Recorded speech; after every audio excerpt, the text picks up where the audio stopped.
So every week before we get into our game, we remind ourselves of these pillars of gaming UX because this is what we want to be thinking about as we play the game. So let me quickly go through them again. This is for my own review and for everyone's review as well. These pillars of gaming UX are from the book, The Gamer's Brain by Celia Hodent. The usability, pillars of usability, there are 7, and these are based on your normal Nielsen heuristics that if you are from a UX design background or if you are on a product development team and you have been a part of heuristic evaluations or you've seen them done before, that's what this is. This is based on those, but with the mindset of gaming. And then she also added 3 pillars of engageability because this is gaming and it is for entertainment. And so the motivation of people buying and playing your game is going to be different than it would be for a traditional 2D application or a website, task-based, anything like that, because there are so many other games out there that they can be entertained by. Why do they want to play yours? What makes yours better? And that's another thing to think about when you're thinking about the UX, because if there's bad UX, there's going to be some rage quitting. I've done it. And then I tell everyone else I rage quit the game, and you don't want that. We have seen some recent major fallouts of poor UX in the gaming industry lately, especially with World of Warcraft and their whole customer experience and many other games. You'll see that there's this huge influx of interest in a game, and then people play it, and then it suddenly disappears off the planet, and you don't hear about it anymore. So we don't want that. We want the hype to continue. Like Half-Life Alyx is still going strong after all this time. There's reason for that. Final Fantasy XIV, after 10 years, it just broke records on sales. So you want to continue that. That's through customer experience and good UX. Now, there are some usability issues with the game, but they're not so much so that it's going to hinder you from enjoying the game. So, 7 pillars of usability are signs and feedback, clarity, form follows function, consistency, minimum workload, error prevention and recovery, and flexibility. And again, I do want you guys to feel free to participate in the chat. That's the whole point. I want you guys to learn as well and participate as well, especially when we get to the end, when we start doing the rose thorn bud exercise. And after that, we're going to talk about transitioning into or translating this game into XR. How do we do that? I definitely want you guys to participate that. If you are watching live, definitely. If you're watching this later on demand on YouTube, participate in the comments, and I do check those, and I will respond as soon as I can to those. So that is another way to participate in this if you can't watch live. And again, I'm going to try different times of the day and see if those work better for people or not. So signs and feedback are all of those visual, audio, haptic cues and so forth that give you signs that let you know there's something to be done, inform you about what's going on in the game. They encourage you to execute a certain action, interact with something. Those are your signs. And then your feedback is what happens when you interact with that thing. Is it giving you a clear enough feedback saying this worked, this didn't work? There should be some kind of feedback that you have done this thing successfully, unsuccessfully, can't do it yet, or so forth. And that is signs and feedback. And all of the features and possible interaction in a game should have signs and feedback associated with them because they guide the players throughout the experience to help them know what's going on. That is very important. And clarity is talking about all of those signs and feedback that we just mentioned should be understandable and clear and perceivable. You should be able to quickly prioritize the information that you're seeing. All of that feedback and all of those signs should be quickly able to prioritize those and realize what is currently relevant and what's currently not relevant. And you also want to think about that when you're designing your interface, is You want to think about contextual relevancy and not throw everything at them all of the time. That's one of the biggest problems I have with some of the MMOs out there, is that they throw everything at you all at once. It's not conceptual or contextual. It's just all there all the time. And so I end up customizing my screens most of the time. Maybe they do that with that intent in mind, that they know that the heavier players are going to do that, but not everyone knows how to do that. Not everyone's going to do that. They may just be completely turned off and stop playing your game. So it would be better for you to just think through your interface more smartly, and UX can help with that. Typography, color contrast, font usage, UI design, all of these things require clarity, and they should be perceptible and not intrusive. So you don't want them to intrude on the gameplay. You want them to help, not hinder. And then form follows function that's talking about the design of the thing, the item, the character, the icon, and so forth, should convey accurately its function. And this is thinking about affordances. So this handle on this cup that I'm holding right here affords, this is how you hold this cup. That means I can pick it up by this handle comfortably. And a chair affords sitting, a doorknob affords turning, and so forth. So you know what's going to happen by the design of the thing. And it should intuitively inform you how to interact with it. And we want that with our interfaces and our game interactions as well. And consistency is that there are certain consistencies in player expectations that we should follow. And this is where we need to study the players. And the signs, the feedback, the controls, the interface, the menu navigation, the world rules, the overall conventions should all be consistent. Not for consistency's sake, because sometimes it does need to be different for a specific reason, but that takes knowledge and know-how, and the UX designer should be able to help you figure those things out. But that should be your gaming mental models, your regional controls, all of these things. So there's certain types of games. That's why I'm playing games by genre. I did play tabletop card games, tabletop RPG and tabletop card games as my previous genre. And there were certain mental models that we found in that as we were playing the different games. And it's the same thing that we're seeing here with the platformer games as we play through different platformer games of different times. And then we've been playing desktop 2D games or desktop games, and we're going to be playing VR games after the week break. We're going to switch to VR.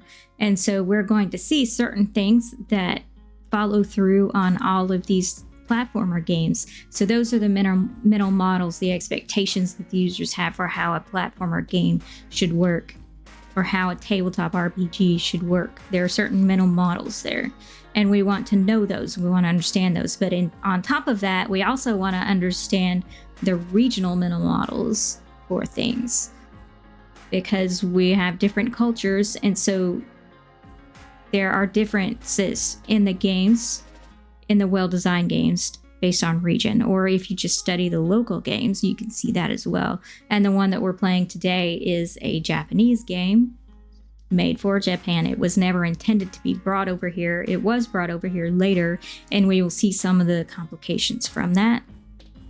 But for the most part, so we'll be learning about that today for sure.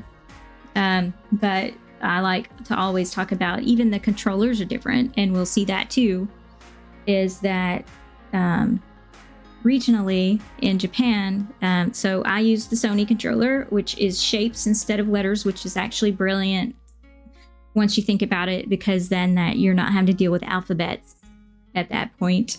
You're dealing with shapes, and that's international.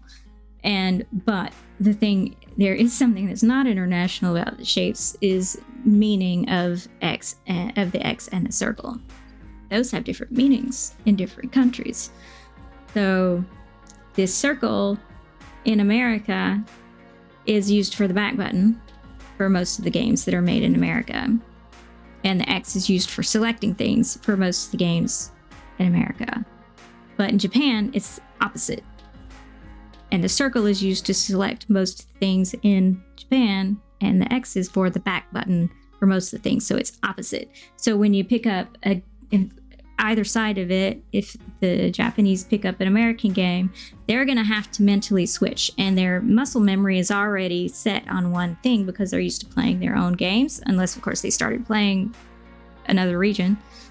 Their mental models are going to be set for their region, and then if they throw in one from another region, like I'm doing today, I'm going to have to keep remembering which button to push because my muscle memory is saying which button to push.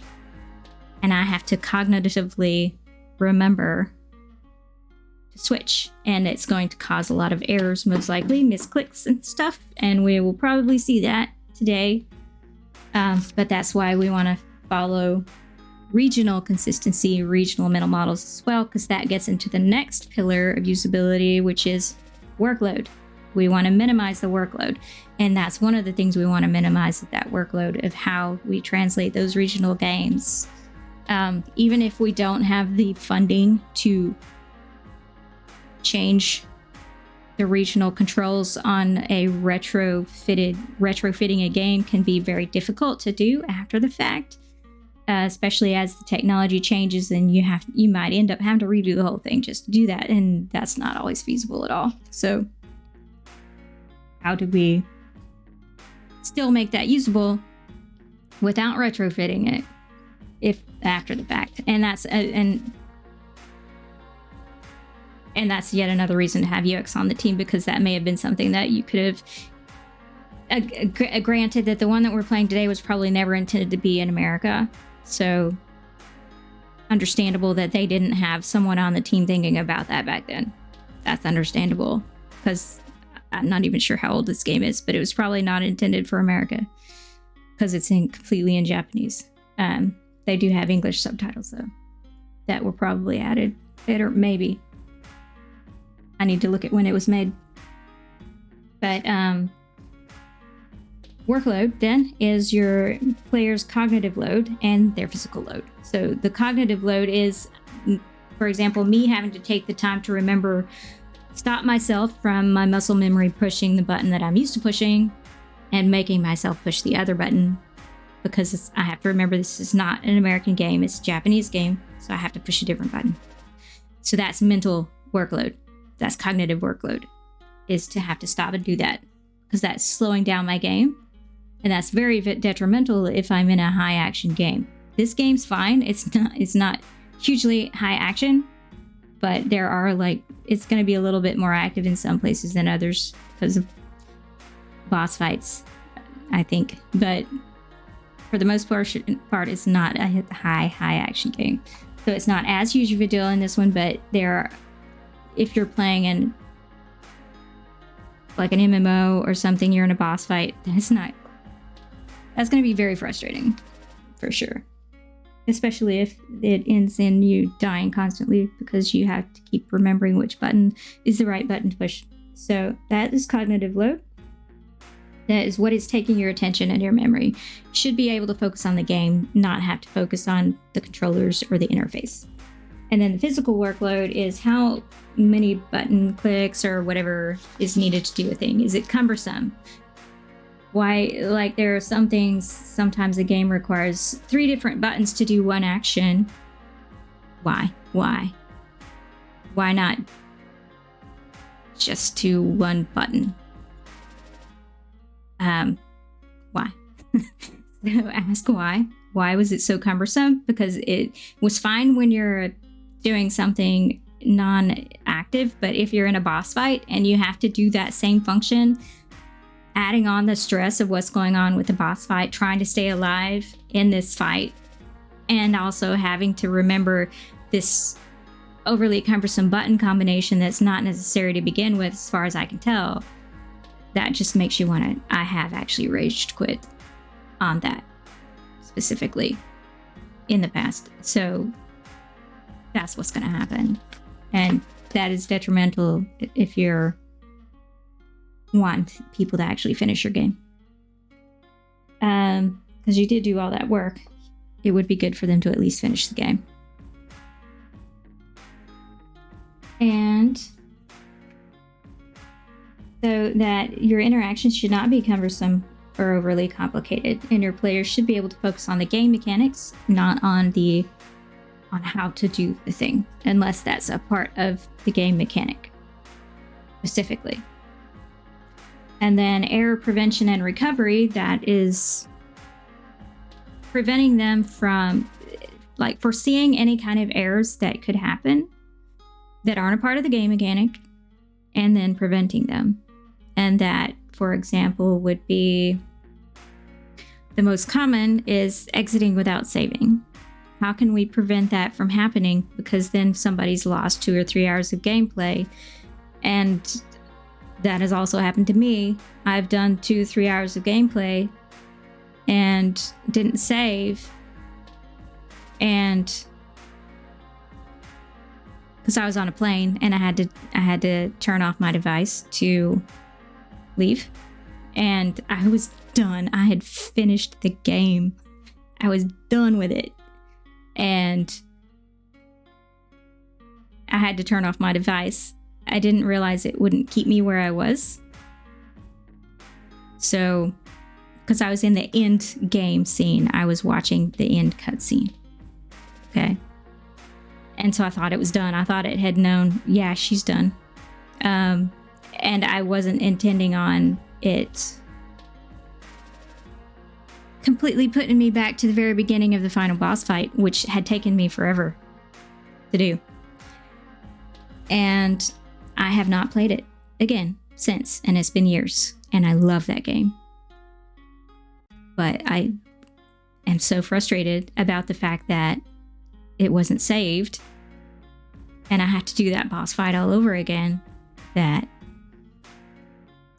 I have not worked up my willingness to play it again. I really wish that it was available on the PC so I could play it for you, because it is I love the game. It's an awesome game. It's another platformer from Japan called Muramasa, the Demon Blade. Love the game, but really frustrated about that. I will get back to it eventually, but that boss fight was so frustrating that I finally got through it, and then it didn't save. And yeah, so that is what we're talking about as far as error prevention and recovery. Could there have been some way of warning me, hey, this isn't saved. You probably don't want to do this. Save it real quick. But give me a way to do that, including in the cutscene. Why do I have to wait for the entire cutscene to end before I can save it? Because I have to shut this thing down now. Life is happening to me right now. I can't continue. I have to shut off my device. So let me do so without losing all of that work that I just did. These are things, because life happens. We need to be able to let them save and quit when they need to without losing all that progress. So that is what we're talking about with error prevention and recovery. Because, I tried it once again, but the boss fight was so frustrating I kept dying again. And it's been so long since I played it that I forgot the trick that I used to beat the boss. And so now I have to relearn it. And I'm not motivated to do that right now. So I haven't played it again, even though it's an awesome game. And that's what we're talking about here. That could have been so avoided by just letting me save when I needed to save. That was it. So that's what we're talking about here. Error prevention and recovery, and how detrimental this poor UX can be to an awesome game. And then flexibility. The more customizable the game is, for example, in terms of control mapping, font size, colors, sound, audio levels, difficulty levels, language, the more accessible it will be for all players who want to actually play the game, including people with disabilities. Like I said before, I have sensitive hearing for some reason, and everything sounds very loud to me. It's very annoying to me. And the music that's playing right now is incredibly loud to me, but I'm bearing with it because people are telling me that the sound on my stream is too soft. So I'm trying different things to make it sound so you can actually hear it. but it's very loud to me.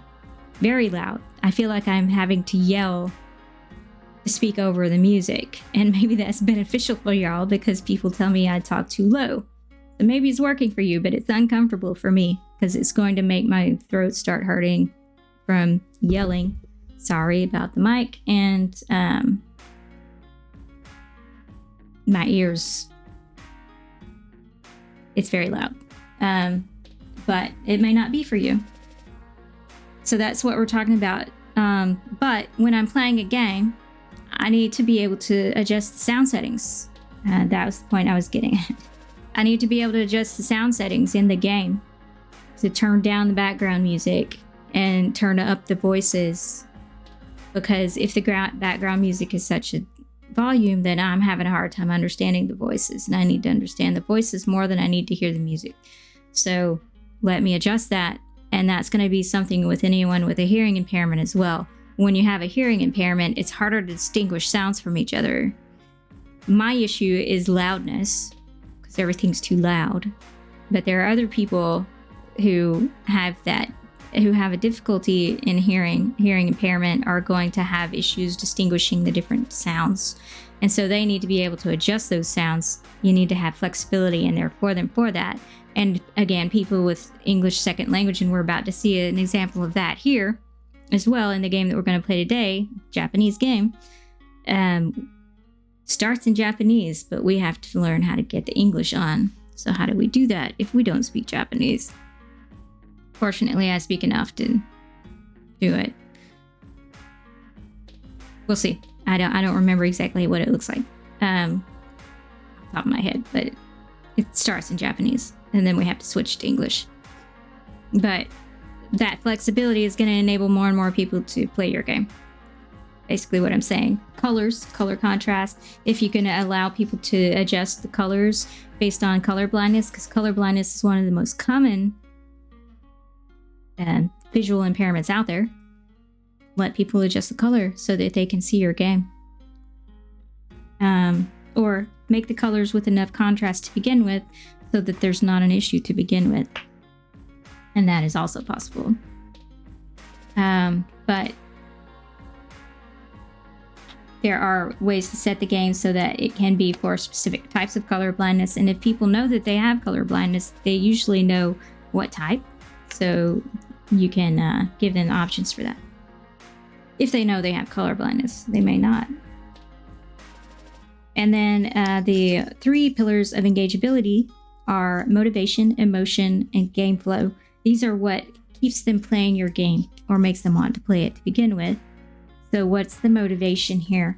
Do they have a sense of competency? If I feel like that I'm not competent in a game, I drop it. I don't play it because I feel stupid and I don't want to feel stupid.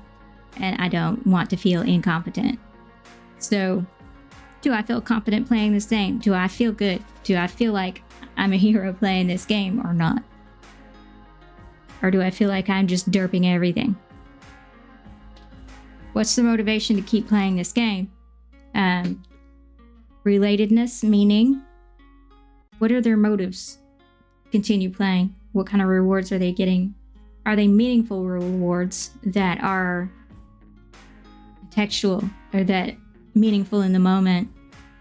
Like if they're a brand new player and they can't craft until level 10 or 15, don't give them a bunch of crafting materials they can't use. It's just going to load up their inventory and not let them be able to get things they do need, like potions and gear, which they need right now. So think about the meaning of the rewards that you're giving them. Make them meaningful to them now. There are exceptions to that, of course, like if you're trying to build them up to look forward to something, but you need to know that balance. And then emotion is the polish of the feel, the game feel, the presence, the tone, and there's a specific tone that we're going to see today, and that is very intentional. And that game feel, that sense of presence in the game, discoverability, surprises, the camera control, character. These are the things that this emotion of a game is very important to motivating people to continue playing it. And the game flow is the flow of the game. Then there's this pacing of the game and how usually in a good game, it starts out very simple with simple interactions and it slowly builds up and makes the game more difficult. As you learn the interactions, as you learn the skills over time, they get more complicated, and build up in difficulty. And that is the game flow. You don't want it to be totally difficult right away, because that's going to keep people from wanting to play. Because again, that sense of competence. Do they feel competent? So they need to start basic, feel competent, increase difficulty, feel competent, increase difficulty, feel competent. And there's a science to that as well. And so that pacing, how long it takes them to increase competency and so forth, that is also another very important thing for keeping people engaged in your game. So all these things work together to make a great experience, a great game. And so now we are going to talk about the game that we're playing today.